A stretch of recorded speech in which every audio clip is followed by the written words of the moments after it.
생각을 글로 적어보는 것은 바로 주관적인 생각과 감정이 객관적인 것으로 드러나는 행위입니다. 그러니까 저널링은 생각보다 굉장히 돈이 드는 것도 아니면서도 굉장히 강력한 메타인지의 훈련법이다 이렇게 말할 수 있어요.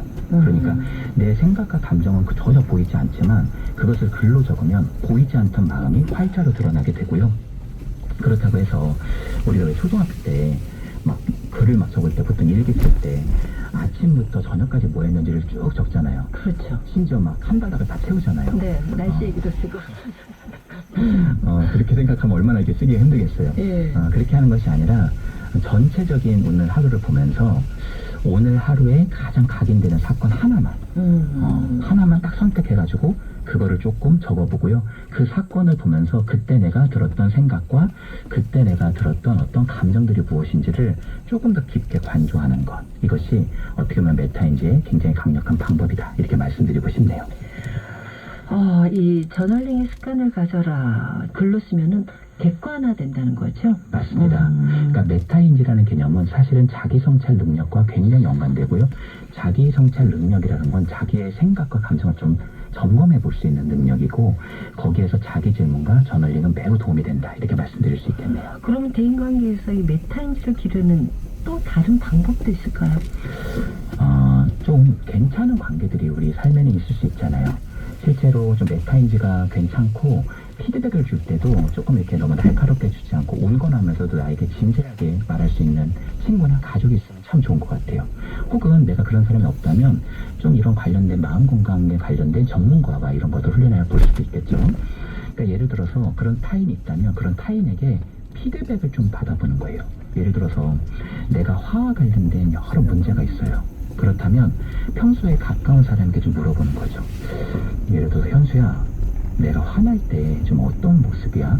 내가 화가 안 났을 때 이런 것들을 가만히 이렇게 물어보면요, 그런 어떤 그 화에 대해서 그 친구가 또 동료가 가족이 나에게 어떤 진실한 피드백을 좀 해줄 수 있다라는 거죠. 또 그때 그런 나를 보면서 너는 좀 어떤 느낌이 들어? 라고 좀 물어보게 되면 내가 스스로는 못 봤던 내 모습을 타인의 조망수용 등에서 어떻게 보면 바라볼 수 있게 되는 굉장히 중요한 토대가 된다.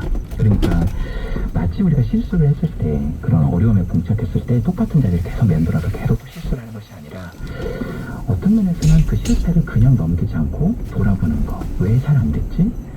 내가 무엇을 몰라서 이렇게 된 거지? 여기서 내가 한 스텝 어떻게 한번 가볼 수 있지? 라고 하는 것은 자신의 실패가 성장의 또 다른 토대, 데이터가 될 수 있다는 것이죠. 네. 그렇다면요, 정말 메타인지를 꼭 높여야 될 것 같습니다. 그게 중요한 삶의 내 자신의 어떤 능력을 다시 한번 높이는 그런 계기가 될 것 같은데, 메타인지를 높이기 위해서 당장 해볼 수 있는 방법 있을까요? 좀 소개 좀 해주세요. 내가 만약에 프레젠테이션에서 망쳤어요. 난 역시 발표에 약해. 이게 아니라 내가 혹시 너무 데이터 중심으로 발표해서 사람들이 호응이 적었던 건 아닐까? 다음번에는 어떤 것을 보완하면 좋을까? 이런 능력이라고 얘기할 수 있겠죠. 근데 간단하게만 제가 얘기할 수 있는 좀 방법 한 3가지만 말씀드려볼까 합니다. 하루를 맡으면서 제가 저널링이 참 중요하다고 했잖아요.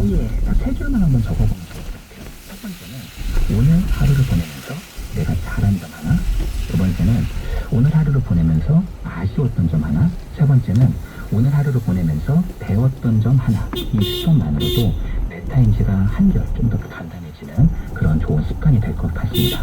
네, 오늘 잘한 거, 아쉬웠던 거, 배운 거 이렇게 3줄 적어보시면 메타인지가 올라갈 수 있을 겁니다. 안녕마음아 이현주 교수였습니다. 오늘 말씀 고맙습니다. 네, 감사합니다. 이상은이 노래합니다. 언젠가는.